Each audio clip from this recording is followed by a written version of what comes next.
संकष्ट चतुर्थीनिमित्त आज पुण्यातल्या श्रीमंत दगडूशेठ गणपती मंदिरामध्ये भाविकांची मोठी गर्दी पाहायला मिळते. खरं तर श्री गणेशाला जे आहे ते असं आकर्षक नैवेद्य आणि सजावट करण्यात आलेली आहे. त्याचबरोबर मोठ्या प्रमाणात सकाळपासून जे आहे ते या दगडूशेठ गणपती मंदिरामध्ये जे आहे ते पूजा अर्चा सुरू असल्याचं पाहायला मिळते. खरं तर शुक्रवार आहे आणि त्याचबरोबर संकष्ट चतुर्थी आहे, त्यामुळे मोठ्या प्रमाणात सकाळपासून भाविकसुद्धा श्री गणेशाचे दर्शन घेण्यासाठी येत असल्याचं आपल्याला पाहायला मिळते. प्रशासनाकडून सुद्धा मंदिर प्रशासनाकडून जे आहे ते सगळ्या भाविकांना व्यवस्थित एकदम शिस्तीमध्ये जे आहे ते दर्शन घेण्यासाठी मार्गदर्शन केलं जाते.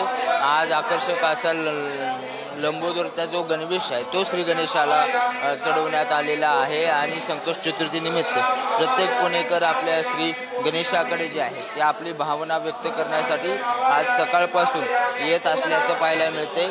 मोठ्या प्रमाणामध्ये मंदिराच्या बाहेर सुद्धा भाविक आपल्याला पाहायला मिळत आहेत. सकाळपासून मंदिरामध्ये जे आहे ते अभिषेक सुरू आहे, त्याचबरोबर पूजा अर्चा मंत्रोच्चार सगळे सुरू असून मोठ्या प्रमाणात भाविक भक्तिभावाने जे आहेत ते आपल्या या श्री गणेशाचं आज दर्शन घेत आहेत आणि आपल्या प्रार्थना करताना पाहायला मिळत आहेत. त्यामुळे दर संकष्ट चतुर्थीप्रमाणे याही वर्षी दगडूशेठ गणपती मंदिरात आपल्याला गर्दी पाहायला मिळते आहे. व्हिडिओ जर्नलिस्ट सचिन कांबळेसह बालाजी पोतदार, पुढारी न्यूज, पुणे.